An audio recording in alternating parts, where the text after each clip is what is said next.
my channel. I'm Rachel, the owner and creator here at the Eclectic Cottage in Spokane, Washington.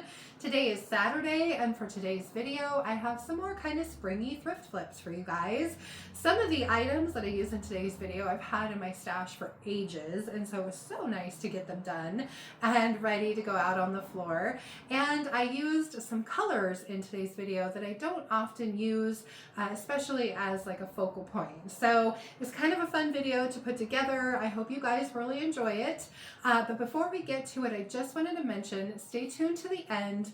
I do have a little bit of an announcement on my new Redesign with Prima product that's coming. So I will be talking a little bit about that at the end of the video. Anyway, without further ado, let's get to today's projects. My first project is this little ceramic bunny that I've had in my stash for quite some time. And my last bunny I did a concrete look with. And this one I thought I would do something similar, but I was going to experiment with browns and whites instead of grays and whites. So I'm starting by giving it a coat of Rustoleum 2X spray in Heirloom white, just as a base coat. And then I am going over this with a coat of Layered Chocolate by DIY. Layered Chocolate is this beautiful, rich, very chocolatey brown, and I am just stippling this paint on or pouncing it on all over my little bunny.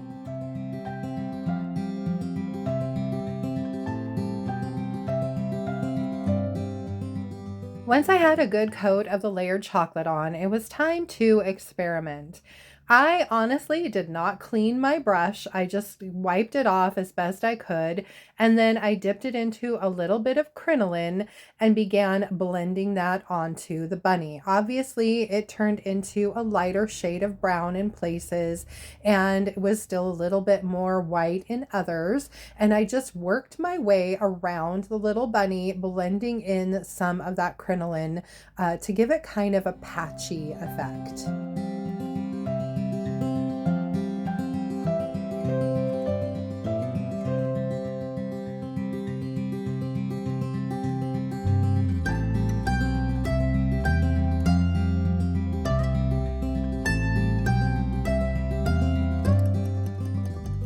Once I'd worked my way around the entire rabbit, just blending that crinoline paint in with the Layered Chocolate underneath, I was kind of liking how it was coming out, but I definitely wanted to see more of that Layered Chocolate color coming up through the crinoline. So I went back in and pounced a little bit more of that Layered Chocolate, and then I did grab a dry, clean brush to pounce some more of that crinoline over the top. Now, I think my mistake at this point was that I didn't let the Layered Chocolate dry well enough before I went over it with the crinoline, and I ended up kind of blending the two colors together again, which really wasn't quite what I was going for. I wanted more of a patchwork effect on this rabbit where that dark Layered Chocolate color was really peeking up through the crinoline paint. So I dried it really, really well, and then I grabbed a smaller brush and I just pounced in little areas some of that Layered Chocolate so that it was nice and dark, and then I would go over a little areas with the faded burlap, and then I grabbed another clean dry brush to dry brush some crinoline over those little patches. And I was also making sure at this point that my darker colors were completely dry before I went over them with the crinoline. And I just kept repeating this process over and over until I was happy with how my little rabbit was looking.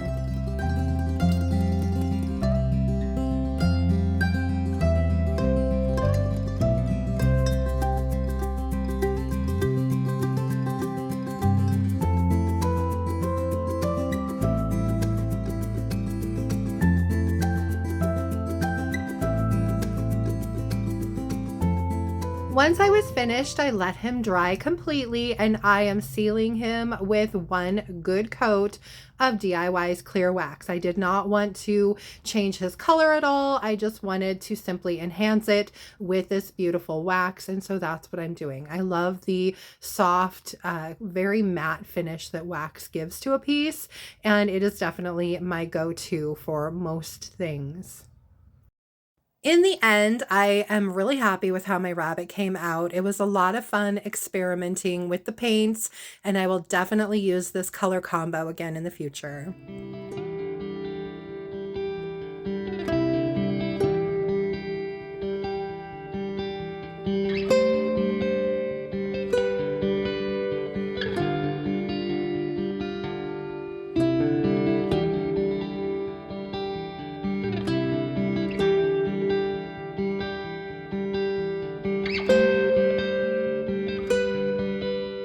Project 2 is one that I started probably a year ago, you guys.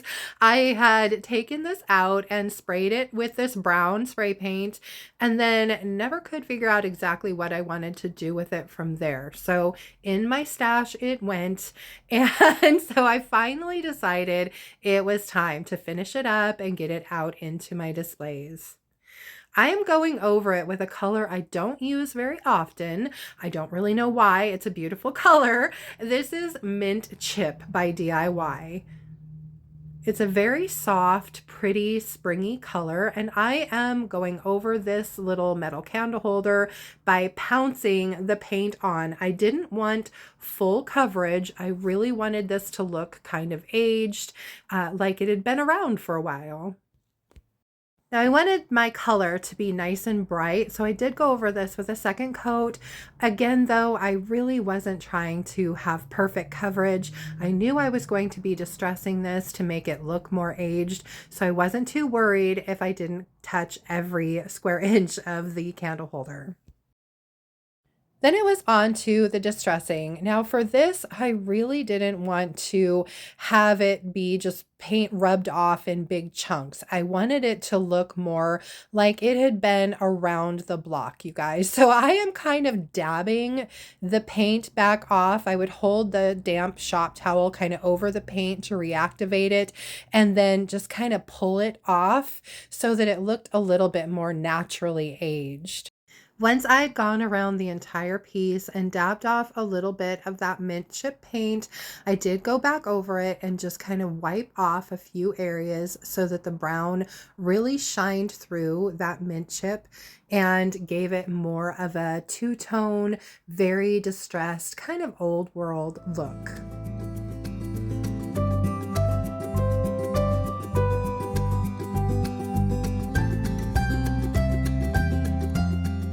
Once my piece had had time to dry again, it was time to seal it. And for that, I am using DIY's clear wax, of course, and I am just applying that with my soft bristle brush and then wiping back the excess with my dry shop towel. Now, I did consider going over this with dark wax to add a little bit more of an aged patina, but I really loved this mint chip color and decided against it. I love how this came out, and I really hope you guys do too.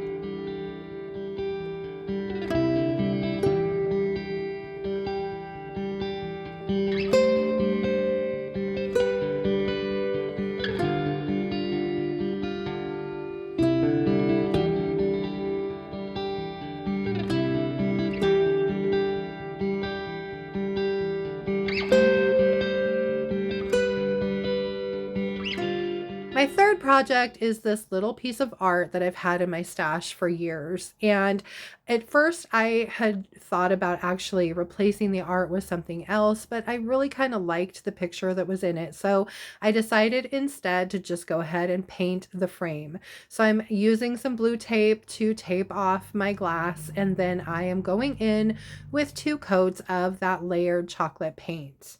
I'm trying to create a vignette, so I really wanted this piece to blend with the other pieces that I'm doing in this video, and there is a lot of brown in the picture itself, and so I thought this color would be kind of a nice contrast and a way to kind of bring some of that brown color out to the frame. The second coat, I used a little spritz of water to kind of thin my paint out to make it a little easier to move around. And once my paint was completely dry, I did decide to go ahead and distress my frame. I'm using the wet distress method, which is one of the great things about DIY paint is since you can reactivate it with water, it is very easy to distress with water. So I'm using a damp shop towel and just rubbing back some of that paint from the wood frame so that you can see a little bit of that wood color poking through. Now, of course, if you are not a fan of distressing, you could completely skip that step and just move on to sealing your paint. And again, guess what, guys? I'm using DIY's clear wax for that and going over this with a nice good coat of that wax and then wiping it back with my dry shop towel. Now I did decide to go over this with a little bit of dark wax. A couple reasons. Number one, I already had a brush that had some dark wax on it and I had some sitting on my table and I thought, you know, that might kind of richen up this brown, which it did. And it also helped darken the wood a little bit that was poking through the paint, which was kind of nice. So I'm just going over this with a good even coat of that dark wax. And then again, just wiping back the excess with a dry shop towel. Once I was done sealing my piece, it was time to remove the tape and clean my glass. So I very carefully removed my blue tape and then I'm just cleaning my glass up with some Windex and then this piece will be finished. I would like to quickly mention that if you're using Windex around a freshly waxed piece, you want to be very careful as the Windex will take the wax right back off of your piece.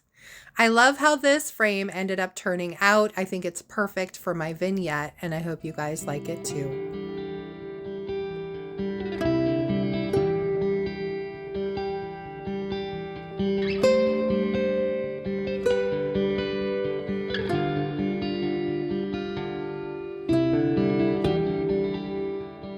My final project is similar to one that I did probably a couple weeks ago with 3 other clay pots that were just like these.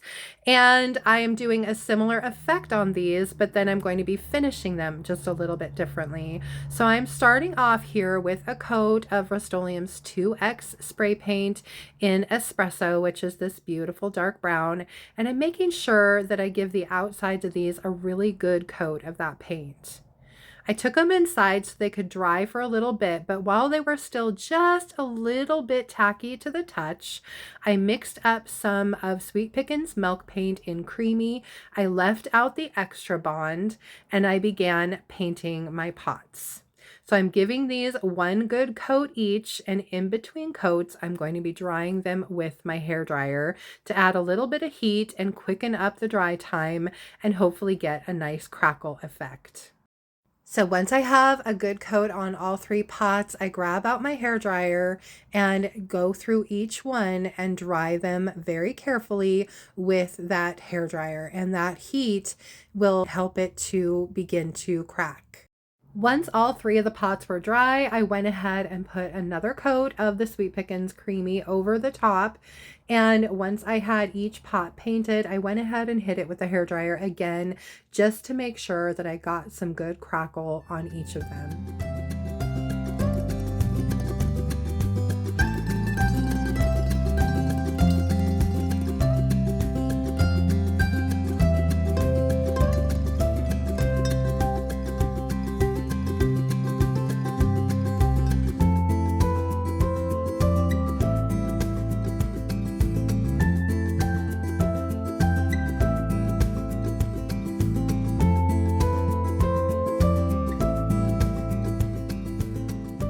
I did end up going over them with a 3rd coat of paint, but once the 3rd coat was on, I just went ahead and set them aside to dry. Once they were dry, I grabbed some 150 grit sandpaper and began sanding. This helped to knock off some of the chips that had formed and just make sure that I had a nice smooth surface on all 3 of my little pots.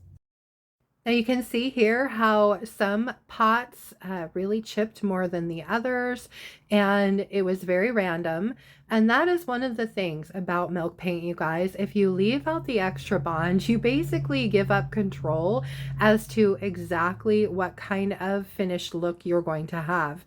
It will chip and crackle on its own, and you really don't get a say as to how much or how little of that chip you get. So in the end, I just have to kind of roll with it, and that is just how it is. So I cleaned up my pots and just wiped off any remaining sanding dust and got them ready to move on to the next steps. Now my last ones I used transfers on. These I decided I wanted to experiment with some decoupage paper. So that's what I'm going to be doing. The paper I picked for these is called Pressed Flowers Masterboard. It's one of my favorites by Roycycled Treasures, and it is available on my website, and that's www.theeclecticcottagespokane.com.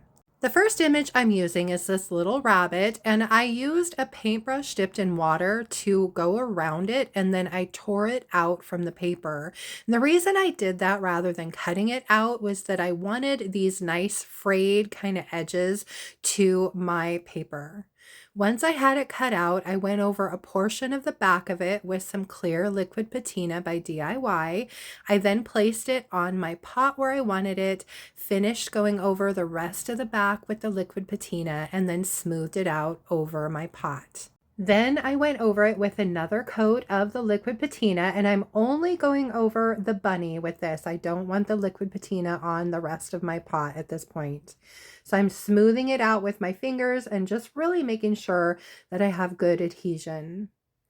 Next, I cut out this beautiful orange butterfly using the same technique, just dipping that little brush into some water, going around the butterfly, and then tearing the paper. And again, you get this beautiful kind of frayed edged look. And then again, I'm just going over part of the back, probably around half, with a coat of the liquid patina, and then I'm just smoothing it down onto my pot, and then I'm lifting the butterfly back so that I can add the liquid patina to the rest of it before I smooth it all the way across my pot. Once I have it smoothed down over my pot, I am just going over it with another coat of that clear liquid patina.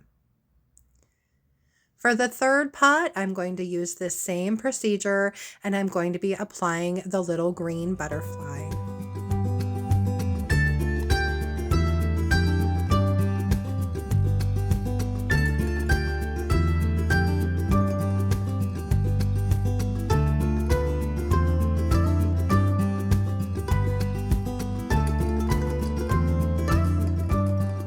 Once I had given my decoupage medium plenty of time to dry, it's time to seal my paint. And for these, I am starting with a coat of DIY's clear wax. And again, I'm just applying that with my soft bristle brush all over, and then carefully wiping back the excess with a dry shop towel. Now for these, I did want to add some dark wax. So I'm going in with a small brush here, and I am pouncing the dark wax onto the pot around each of the images that I had put on them. And then I'm just kind of swirling it over the rest of the pots just to add that beautiful kind of dark patina. I really worked it around the images in particular. I wanted them to kind of look like they had been on the pot before it started to chip, and that they were just kind of aged and remnants of a bigger design that was there at one point. So that was the look I was kind of going for. I'm not really sure if I pulled it off completely, but once I finished with the dark wax on my pots, I did go ahead and just dab and wipe very gently some of that dark wax back off. I did the same procedure for all three of my pots. Again, just putting on the clear wax first, wiping back the excess, and then going in with some of that dark wax, heavier in some places, lighter in others, and then carefully wiping and dabbing some of that dark wax off with my dry shop towel. I really wanted these to have kind of a mottled, uneven finish to them. So I was very careful when I went in with my dry shop towel to not evenly remove the dark wax. I'm just trying to wipe a little bit, dab a little bit, and have that kind of aged, a little bit dirty and grungy kind of look left behind.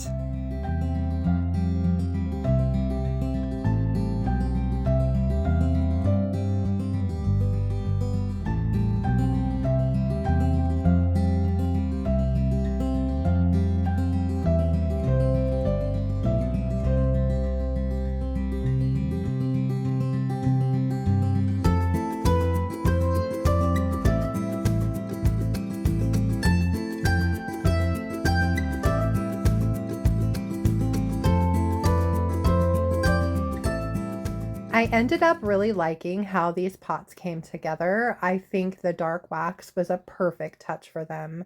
I hope you guys like them as much as I do.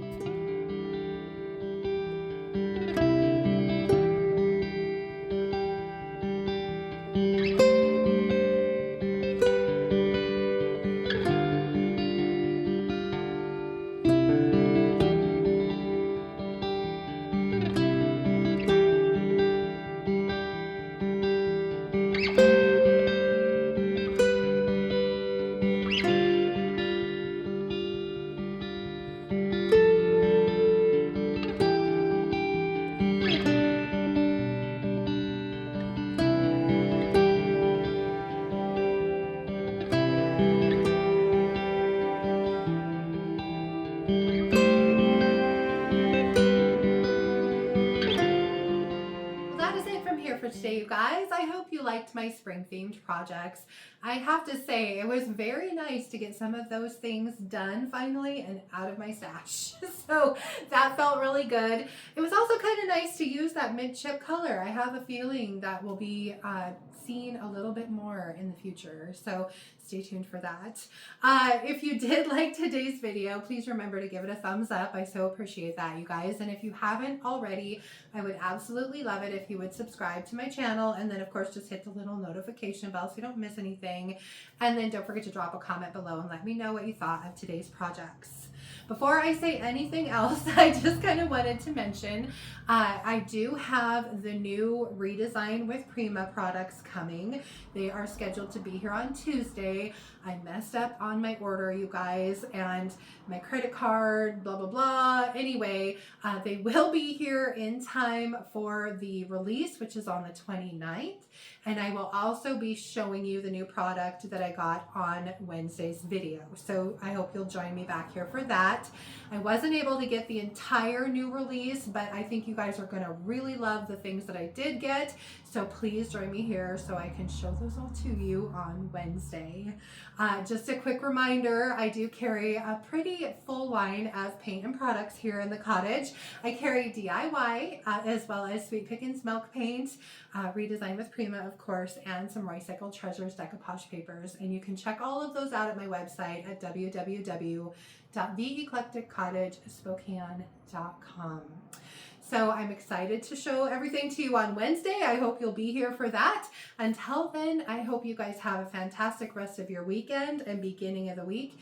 And thank you so much for being here, you guys. I'll see you then. Bye.